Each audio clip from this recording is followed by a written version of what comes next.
తెలుగు ఆర్టిస్టులకి మహా అయితే per day 10-15కి మించి ఇవ్వట్లేదు.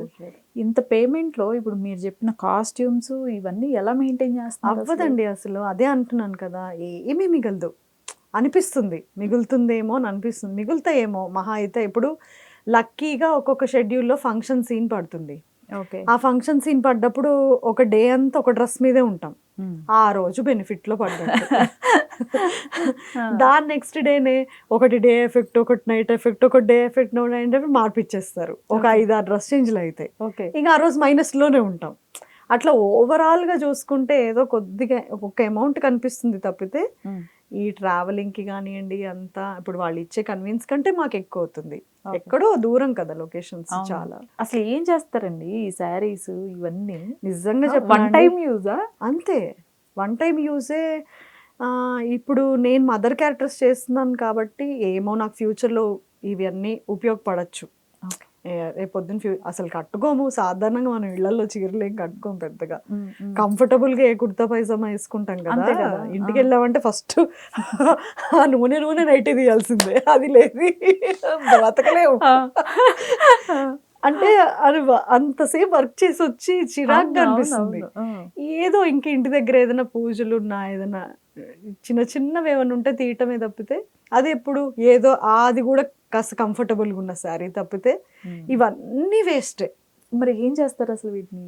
అంతే అండి, అంతే ఎవరికైనా ఇచ్చేయటమే. అంటే ఇప్పుడు సీరియల్ అయిపోయింది చేస్తారా? అట్లేండి. నేనైతే మరి ఇప్పటివరకు సెకండ్ సేల్ అని అయితే చేయలేదు.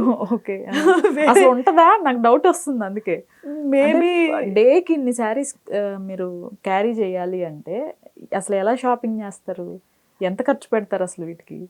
వెళ్ళినప్పుడల్లా ఒక 20,000, 30,000, 50,000 పెట్టుకుని వెళ్ళాల్సిందే బల్క్ లో. ఎందుకంటే మాకు హాలిడేస్ తక్కువ దొరుకుతుంది కదా.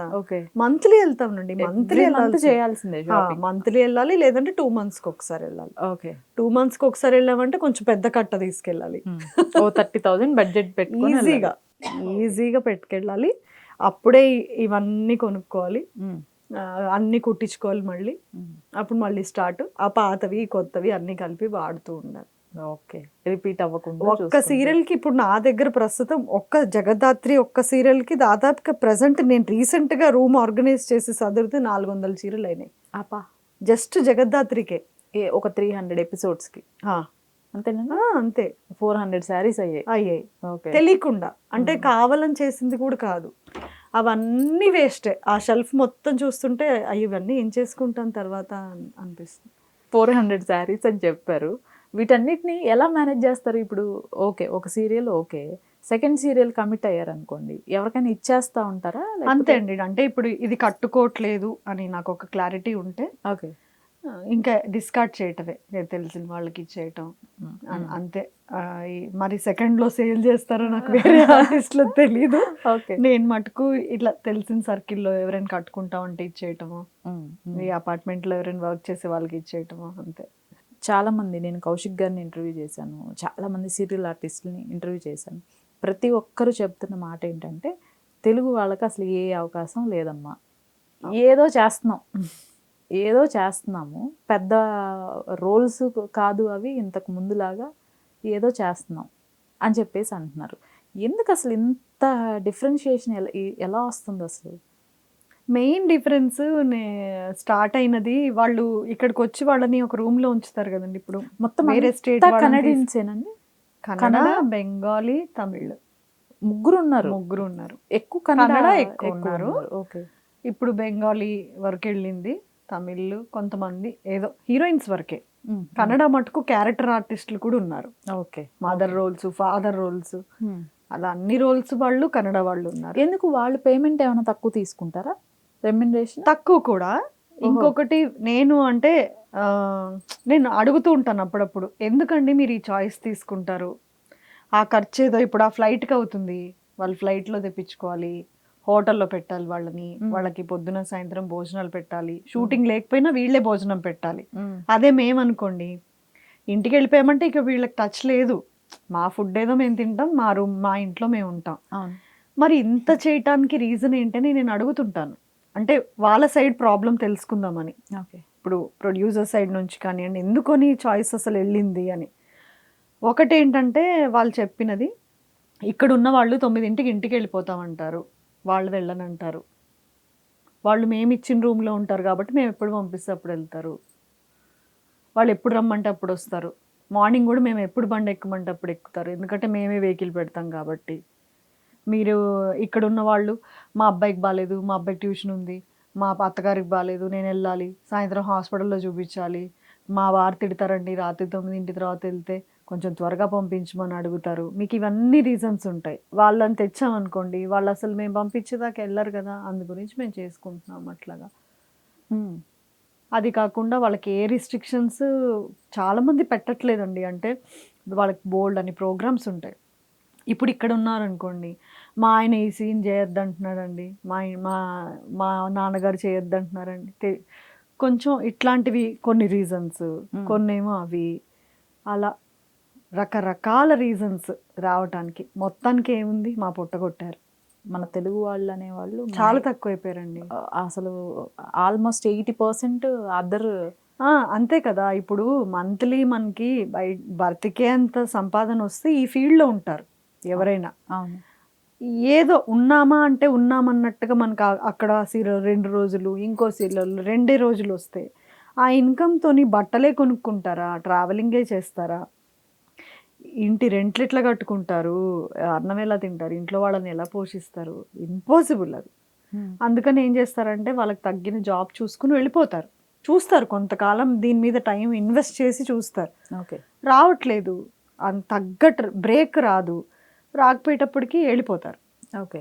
వెళ్ళిపోయి ఎప్పుడన్నా పిలిచినప్పుడు ఆ ఒక్కరోజు సెలవు పెట్టుకొని ఏ ఉద్యోగానికో వచ్చి కనపడి వెళ్ళిపోతుంటారు తప్పితే వాళ్ళకి ఎవ్రీడే సీరియల్ కానివ్వండి, ఎవ్రీడే ఇదే ప్రొఫెషన్గా ఎంచుకోలేకపోతున్నారు.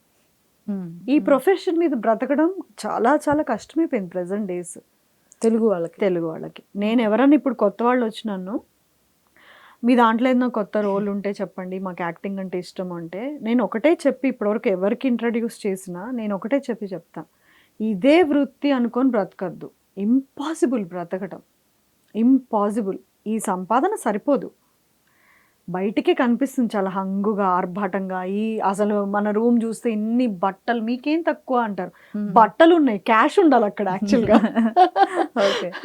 మనకి ఏదైనా సరే ఆస్తుల రూపంలో, చిరాస్తుల రూపంలో, లేదంటే ఇంకేదన్నా మనీ ఉంటే వేస్టేజ్ ఎక్కువ కనిపిస్తూ ఉంటుంది ఇక్కడ. ఏంటంటే వర్క్ చాలా సంవత్సరాల నుంచి చేస్తున్నాను కాబట్టి నాకు అయిపోతుంది, ఎందుకంటే హస్బెండ్ చూసుకుంటారు, బాబు కూడా ఇప్పుడు జాబ్ చేస్తున్నారు కాబట్టి నాకు నడిచిపోతుంది. నేనే ఇల్లు నడిపించాలి అనే రూల్ లేదు కాబట్టి. అలా అయితే అవ్వదు. ఎలా నడిపిస్తారండి ఒకసారి ఆలోచించండి. అసలు అంటే మంత్లో ఎన్ని డేట్స్ ఉంటాయి ఇప్పుడు మీకు? ఎంత హేళనగా మాట్లాడతారంటే, ఓకే, 10 days వచ్చాయా డేట్స్, అసలు మీరు ఎంత కోటీశ్వరులో తెలుసా 10 days వస్తే అంటారు.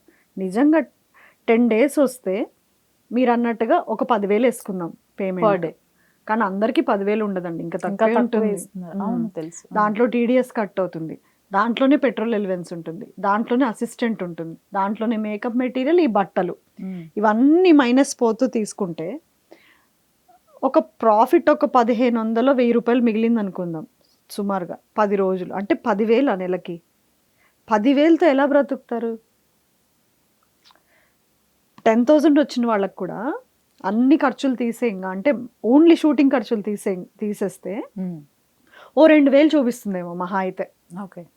ఎంత బడ్జెట్లో ప్లానింగ్ చేసుకొని తక్కువ చీరలు, తక్కువ బట్టలు, మగవాళ్ళది కూడా చెప్తున్నా, ఎంత తక్కువలో ప్లాన్ చేసుకున్నా రోజుకి 2,000 మిగిలాయి అనుకోండి, ఆ సీరియల్, ఈ సీరియల్, ఇంకో సీరియల్, అన్ని డేట్స్ కలిపి 10 రోజులు అనుకుందాం, 20,000 మిగులుతాయి. 20,000తోని వాళ్ళు ఎలా తింటారు, ఏముంటారు, ఈ హైదరాబాద్లో ఎలా ఉంటారు అసలు? పేరెంట్స్ ఉంటారు, భార్య ఉంటుంది, మగవాళ్ళకైతే మరీ కష్టం.